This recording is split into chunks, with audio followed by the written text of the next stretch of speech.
Welcome everyone to a new tactics video on my channel. My name is Mark, and in this video I'm going to show you the best way to play with Borussia Dortmund. All of my opinion, of course, based on my own playstyle at this moment in FC24. And if you want to try it out yourself, feel free to do that, of course. Check the whole video, set up everything the same like I did.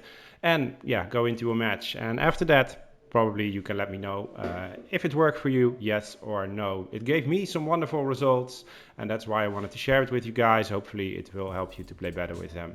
But before I begin, I would really like you to ask a favor. Drop a like under the video. It will be really helpful for me and my channel to grow. And if you're new to the channel, I want to find your way back really easy. Make sure that you are subscribed with notifications on.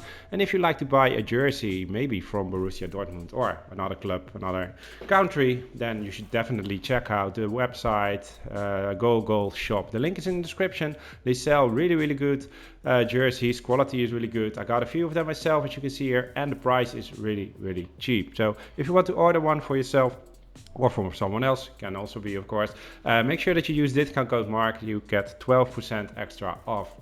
Alright, Borussia Dortmund. I used the 4-2-3-1 narrow formation for them. Then we're going to the lineup. Kobel is the goalkeeper, of course. I don't think you should use another one. Ryerson is the right defender. Soule and Schlotterbeck are the center backs, and Maatsen is the left defender. I'm not using Hummels. He's a better defender if you're looking at the stats, of course, 87, but he's really slow. 53 pace for me is really slow, and I would like to play with faster center backs because, yeah, all the players that you are facing, the strikers, most of them are 80, 85, 90 plus pace, so really fast. And if you have Hummels, you are not really able to catch up with them. Plus, I used Soule and Schlotterbeck for a few matches, and they felt amazing. They were so damn good for my feeling. They were aggressive, especially with the tactics that we are going to use. I'm going to show you that later. They felt really amazing both. So I would not recommend Hummels. If you want to play with him, feel free to do it, of course, but I should definitely not recommend it. Two central defensive midfielders, Sabitzer and Can. Can is playing as the most defensive one, and Sabitzer is going to play more attacking because, yeah, he's really good at passing and dribbling. And yeah, I really want him to use in the attack. So with the instructions, I'm going to show you that later, we are putting him a bit forward. Then on the right side, we have Malen, really fast player, of course, 90 pace, really good. Shooting is okay, dribbling is good, 4-star skill, 4-star weak foot. So really good player in this squad. Brandt is the central attacking midfielder, and not Royce, because the same for Royce as for Hummels. He is really slow. 64 pace is not enough for me at this moment. So I choose Brandt. He's also higher rated. I know Royce is some kind of club icon, of course. So if you are a Borussia Dortmund fan and you want to play with him, feel free to replace him for Brandt. But for me, yeah, it's not an option. Of course, it's nice to have him on the bench. You can bring him in the second half. Yeah, especially shooting and dribbling is still good, of course. And yes, 4-star skill moves, 4-star weak foot. And if you bring him in the second half and the opponent's players are tired, then you don't have the problem that he feels really slow because, yeah, your opponent is tired. So then, yeah, he is more useful from the bench than from the beginning, in my opinion. On the left side, we have Adeyemi, 96 pace, fastest player in this squad, amazing. But sometimes he doesn't feel that fast for my feeling, especially when you controlling the ball, when you pass the ball to him, you're controlling him, and you want to sprint really fast. Sometimes he's just struggling a bit with the ball. Maybe that's just me, I don't know, but yeah, so I'm still playing him, but he felt not like 96 pace than how another 96 pace player would feel. But yeah, still he is really fast, of course. And then as a striker, I'm using Mukoko and not Füllkrug. Same reason, pace. 80 pace is better, of course, than we have with Füllkrug. He has 62. 83 shooting from Füllkrug is really good, of course. So he is a good striker, don't get me wrong, but I like to start with a faster player, and then yeah, again, during the second half you can bring him in, and then you don't have the problems with that he is feeling a bit slow. So what I did most of the times was using Füllkrug for Mukoko. Sancho, also a really nice player to have on the bench. Probably you want to play him. You can also play him instead of Brandt, but yeah, again, for me, Brandt felt the best, and Sancho on the left or on the right side, for that, he is a bit too slow for me. So that's the reason why I don't play him on that possession. But yeah, feel free to switch a bit if you want, of course. But yeah, for me, again, this is the best. Also, this guy, really fast, nice to have on the bench if you want some pace in your attack during the second half. You can bring him in, of course. So yeah, these were the 4 subs that I used the most: Fulkrug, Sancho, Binu Gittens, I think he's called, and Royce. These are the guys that I use the most as subs.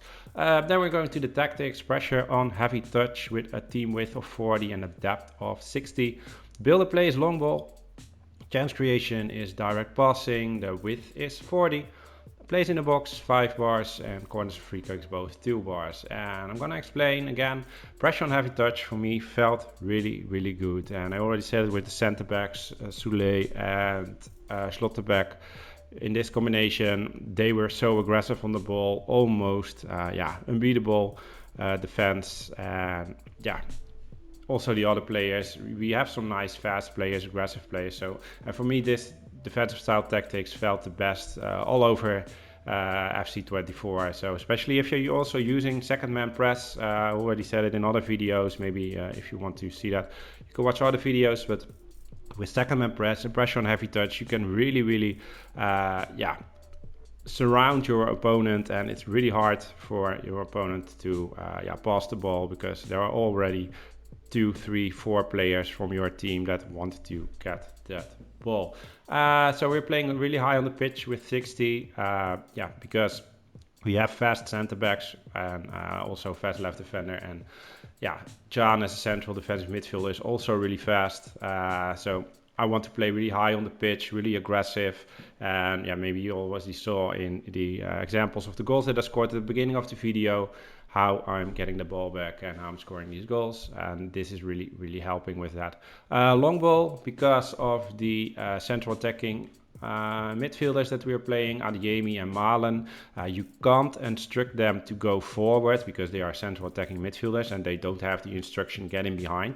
So that's why I'm using the long ball. So they are making runs because of the tactics, and yeah, they are really fast, making good runs. And yeah, for me, this felt the best. With chance creation on direct passing, if you give the ball to Malen or Adeyemi and they're running down the wing, I know the horrible cut back goals, but it is what it is, and it helps you to win matches. And yeah, that's why I'm making these videos, trying to help you win more matches. So that's why I'm using direct passing. Yeah, this one just felt the best. All right, let's go to the instructions now. Goalkeeper is default for me, but if you like to play with comfort crosses and sweeper keeper, some people like that, feel free to do that. It doesn't matter for the tactics else. It's just personal preferences for the goalkeeper. I have Ryerson at stay back while attacking. I have Soule and Schlotterbeck on default, and Maatsen on balanced attack and overlap run, because Maatsen, as you can see it here, he's really fast, 87 pace, and his dribbling is okay. He has high medium work rate, so he's a really attacking minded player. So I want him to go forward. And on the other side we have Ryerson. He is more defensive minded because he has medium attacking work rate and high defensive. So these 3 guys are also always staying at the back, and also Can is going to stay back. So you always have 3, 4 players on the back. And Maatsen, yeah, he's fast enough to be back in time if you lose the ball. But he's really necessary, in my opinion, to go forward, because that's where his powers are. That's where he's good at, and yeah, that's yeah, why I like him to go forward. Then we have Can, stay back while attacking. I already said it, most defensive midfielder. And Sabitzer is on get forward because he has medium work rate, so I really want him to go forward because he's a really good attacking minded player. And with the get forward instruction, you push him forward instead of being just a bit half, because he has the medium attacking work rate and not really going forward. So that's why I choose this. Then we have Malen, he's on get into the box for the cross. Brandt is just default, and Adeyemi is on get into the box for the cross as well, like Malen. And Mukoko is on getting behind, and already said it lots and lots of times in other videos. I always like to have at least one striker. If you are playing with two, at least one, but we are playing with one striker in this case. But making the runs, get in behind. Even he is not really fast, 80 pace. He is going to make the runs, and he's taking defenders with him. He is creating space for that. So Malen, Brandt, Adjemi, Sabitzer, and also Madsen have profit from the runs that he is making. Even if you don't give him the ball with through balls or whatever, he is creating space for all the other players, so it's easier for you to build up your attacks. There is more space, so that's the reason why I instruct him. And sometimes there is an opportunity that you can give him a through ball and create a chance, but yeah, it's not the main reason why I choose that. Alright, this is it for me, the best way to play with Dortmund. Let me know in the comments if you tried it out, what results it gave to you. I'm really curious about that. Hopefully some wins, of course, and hopefully we will see you in the next video. Have a great day. Bye bye.